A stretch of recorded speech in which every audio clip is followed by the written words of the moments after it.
जरा एक ऐसी दुनिया की कल्पना कीजिए जहां नदियां ऊपर की ओर बह रही हैं, जहां आग ठंडक दे रही है। यह कोई फैंटेसी नहीं है, बल्कि संत कबीर की वाणी का वो गहरा रहस्य है जहां सच सीधा नहीं बल्कि उल्टा होकर ही सामने आता है। आज हम उनकी उलट बांसी के जरिए अस्तित्व के ऐसे ही कुछ उल्टे दरवाजों को खोलने की कोशिश करेंगे। एक पल के लिए, बस एक पल के लिए अपने सारे तर्क को किनारे रख दीजिए और इस सवाल को अपने अंदर गूंजने दीजिए। धरती बरसे और अंबर भीगे, ये तो असंभव लगता है ना? पर क्या ऐसा हो सकता है कि हमारा सच ही अधूरा हो? कबीर हमें इसी अधूरे सच के पार देखने के लिए बुला रहे हैं। ये सिर्फ एक कविता नहीं है, ये हमारी चेतना को झकझोरने का एक निमंत्रण है। तो चलिए अपने दिमाग के दरवाजे खोलकर इसमें गहरे उतरते हैं। कबीर की बात को समझने के लिए हमें अपने तार्किक मन को, अपनी बुद्धि को बस कुछ देर के लिए शांत करना होगा, क्योंकि ये शब्द किसी किताब से नहीं आए हैं।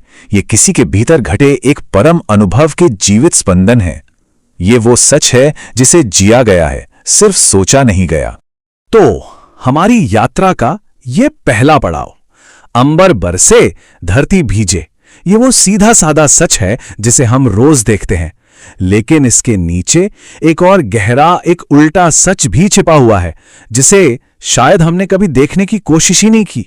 देखिए, हमारी सामान्य नजर क्या दिखती है? यही कि जीवन एक तरफा है, आकाश देता है, धरती लेती है। ये एक दान जैसा लगता है। पर कबीर हमें तस्वीर का दूसरा हिस्सा दिखा रहे हैं। वो कह रहे हैं कि जीवन एक तरफा नहीं, एक चक्र है, एक बहुत गहरा लेन देन, जहां देना और लेना एक ही सिक्के के दो पहलू हैं। पर सवाल यह है कि हम इस संतुलन को देख क्यों नहीं पाते? शायद इसलिए क्योंकि हम अपनी ही बनाई हुई धारणाओं की जेल में कैद हैं। और यहीं पे इंसान का सबसे बड़ा दुश्मन सामने आता है, लकीर का फकीर होने का मनोविज्ञान। यह सिर्फ एक मुहावरा नहीं है, बल्कि इंसान की उस गहरी आदत का विश्लेषण है जो उसे अपने ही बनाए सिद्धांतों, अपनी विचारधाराओं और अपनी नैतिकता की दीवारों में ऐसा कैद कर देती है कि वो पूरे सत्य को कभी देख ही नहीं पाता। तो कौन है ये लकीर का फकीर? वो जिसने ज्ञान उधार लिया है, जिया नहीं है। उसने शास्त्रों से, गुरुओं से, समाज से कुछ लकीरें उधार ले ली हैं और अब उन्हीं पर आंखें बंद करके चलता है। और मजे की बात तो यह है कि दुनिया के सारे बड़े बड़े झगड़े, सारी लड़ाइयां इन्हीं लकीरों के फकीरों के बीच हुई हैं। वो लोग जिन्होंने अपने छोटे से सच को ही पूरा ब्रह्मांड मान लिया। इसे समझने के लिए ना एक बड़ी दिलचस्प कहानी है। मान लीजिए देश में चूहों की आबादी एक राष्ट्रीय समस्या बन गई और इस पर बात करने के लिए देश के बड़े बड़े नेताओं की एक सभा बुलाई गई। प्रधानमंत्री ने कहा कि भाई देखो, चूहों को मारना ही एकमात्र उपाय है। और बस यहीं से सारा हंगामा शुरू हो गया। अब देखिए कैसे हर कोई अपनी लकीर से ही जवाब दे रहा है। एक धार्मिक नेता उठे और बोले, ये तो अधर्म है, चूहा तो गणेश जी का वाहन है, ये हमारे धर्म की हत्या है। एक नैतिकवादी ने उपदेश देना शुरू किया, हत्या पाप है, और तो और परिवार नियोजन भी अनीति है, चूहों को ब्रह्मचर्य की शिक्षा दो। और तभी एक क्रांतिकारी नेता चीखे, असली सवाल चूहों का है ही नहीं, सवाल उस गणेश का है जो सर्वहारा चूहों पर सवारी कर रहा है। गणेश मुर्दाबाद, दुनिया के चूहों एक हो जाओ। और फिर वही हुआ जो हमेशा होता है, उन लकीरों के फकीरों में जूते चप्पल चलने लगे। समस्या वही की वही रही, क्योंकि कोई भी अपनी खींची हुई लकीर से 1 इंच भी बाहर आकर पूरी तस्वीर देखने को तैयार नहीं था। ये कहानी सिर्फ चूहों की नहीं है, ये हमारे समाज, हमारी राजनीति और शायद हमारे अपने जीवन की एक कड़वी हकीकत है। तो ये कहानी हमें एक आईना दिखाती है और यहां रुककर खुद से पूछने वाला सवाल यह है कि हमारी अपनी लकीरें कौन सी हैं? वो कौन से विचार हैं, कौन से सिद्धांत या मान्यताएं हैं जिन्हें हमने बिना परखे, बिना अनुभव किए एक ताले में बंद कर रखा है? वो कौन सी दीवारें हैं जो हमें जीवन को उसकी पूरी खूबसूरती में देखने से रोक रहे हैं? तो चलिए इसी आत्मचिंतन की रोशनी में वापस कबीर की उस उल्टी पहेली पर लौटते हैं। धरती बरसे, अंबर भीजे। अब शायद हम इस रहस्य के दरवाजे पर दस्तक देने के लिए ज्यादा तैयार हैं। यह रहस्य जुड़ा है जीवन के सबसे गहरे कर्ज और सृष्टि के सबसे बड़े दान से। कबीर कहते हैं इस उल्टे रहस्य को कोई बिरला ही बूझता है, कोई विरला ही समझ पाता है। क्यों? क्योंकि इसे दिमाग से नहीं, दिल से, अपनी पूरी चेतना से देखना पड़ता है। ये कोई बौद्धिक पहेली नहीं है, ये तो अस्तित्व के उस गहरे संगीत को सुनने की कला है जो हमारे चारों ओर हर पल बज रहा है।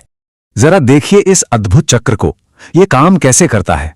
आकाश ने दान दिया, मेघों से अमृत बरसाया, ये तो हम सबने देखा, लेकिन क्या हमने प्रतिदान देखा? क्या हमने धरती का वो मौन धन्यवाद देखा? ये जो हरे भरे पेड़ आकाश की ओर हाथ फैलाए खड़े हैं, ये धरती का प्रतिदान ही तो है। फूलों से उठती हुई सुगंध, नदियों से उठती हुई भाप, ये सब उसी कर्ज को चुकाने का एक तरीका है। ये एक लगातार चलने वाला खामोश संवाद है। पर सबसे बड़ा प्रतिदान, सबसे बेशकीमती तोहफा जो धरती आकाश को या कहिए कि पदार्थ चेतना को लौटाता है, वो क्या है? वो है एक बुद्ध का, एक कबीर का, एक जागी हुई आत्मा का इस धरती पर खिलना। जरा कल्पना तो कीजिए, परमात्मा एक बीज देता है और पृथ्वी एक खिला हुआ बुद्ध लौटाती है। यही है असली रहस्य, यही है धरती का बरसना और अंबर का भीगना। और ये जो खिलना है ना, ये किसी कोशिश से नहीं होता।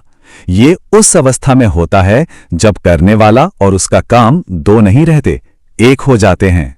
इसे कबीर अनहद नाद या अनबोला गीत कहते हैं। वो संगीत जिसे कोई गा नहीं रहा, फिर भी वो पूरे अस्तित्व में गूंज रहा है। कबीर कहते हैं, जो सच में गाने वाला है वो गाता नहीं, अरे उसका होना ही गीत है। जो असली नर्तक है वो नाचता नहीं, उसका अस्तित्व ही नृत्य है। जब तक मैं गा रहा हूं तब तक अहंकार है, तब तक गीत में एक बनावट है। लेकिन जब गायक मिट जाता है और खुद गीत बन जाता है, तब वो अनबोला गीत पैदा होता है जो सीधे आत्मा से जन्मता है।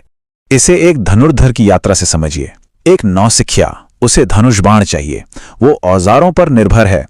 एक गुरु, वो शायद लकड़ी के टुकड़े से भी निशाना लगा दे, पर जो परम गुरु है उसे किसी चीज की जरूरत नहीं, उसका एक इशारा, एक विचार ही काफी है। क्यों?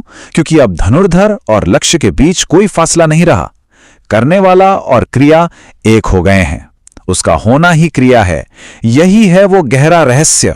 चेतना के विकास की ये जो यात्रा है, ये इंसान के भीतर के 3 स्तरों से होकर गुजरती है। और कबीर ने कहनी, रहनी और अकथ कहानी के जरिए इसका एक बड़ा ही मनोवैज्ञानिक नक्शा तैयार किया है। देखिए, पहले स्तर पर है असाधु। उसकी कहनी और रहनी में जमीन आसमान का फर्क है।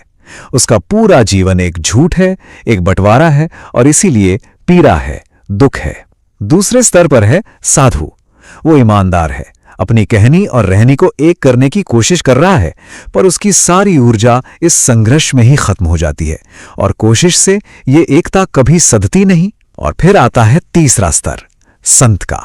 उसकी कहनी और रहनी में एक सहज नृत्य है। क्यों? क्योंकि उसने प्रयास नहीं किया, उसने बस अपने भीतर के सत्य तो, अपने निज तत्व को जान लिया है और उस जानने से ही सारा विरोध मिट गया। और जब ये सहज एकता घटती है, तब जीवन का असली अमृत प्रकट होता है। कबीर इसे एक बहुत खूबसूरत नाम देते हैं, धरणी महारस। ये संसार को छोड़कर भागने का दर्शन नहीं है, बल्कि इसी संसार में, इसी पल में परम स्वाद को चखने की कला है। कबीर कहते हैं, वो कोई विरला ही योगी है जिसने इस धरती के महारस को चखा है।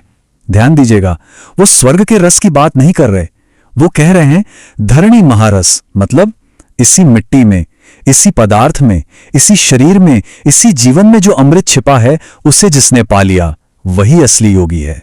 और यहीं पर कबीर का मार्ग एक बिल्कुल क्रांतिकारी मोड़ ले आता है। ज्यादातर धर्म ग्रंथ और मार्ग कहते हैं कि स्वाद को मारो, इंद्रियों का दमन करो, संसार से भागो। कबीर कहते हैं नहीं, भागना कायरता है, स्वाद को मारना नहीं, परम स्वाद को पाना है। भोजन में स्वाद न लेना मूर्खता है, पर भोजन को इतने होश से करना, इतनी जागरूकता से करना कि अन्न ही ब्रह्म है का अनुभव हो जाए, ये परम स्वाद है।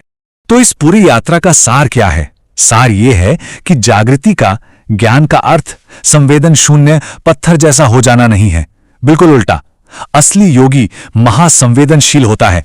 उसकी चेतना इतनी खुल जाती है, इतनी विशाल हो जाती है कि वो एक साधारण से फूल में भी पूरे ब्रह्मांड का रहस्य नाचता हुआ देख लेता है। उसकी इंद्रियां मरती नहीं, अनंत गुना ज्यादा जीवंत हो उठती हैं। तो आज की यात्रा हमें इस गहरे सवाल के मुहाने पर छोड़ जाती है। हम अपनी जिंदगी के साथ कर क्या रहे हैं? क्या हम अपनी इंद्रियों, अपने विचारों, अपनी धारणाओं के डर से जीवन के इस अद्भुत रस से भाग रहे हैं, या फिर हम कबीर के उस विरले योगी की तरह पूरे होश और पूरे साहस के साथ इसी धरती के महारस को चखने के लिए तैयार हैं? इसका जवाब किसी किताब में नहीं मिलेगा, इसे अपने ही भीतर खोजना होगा। सोचिएगा जरूर।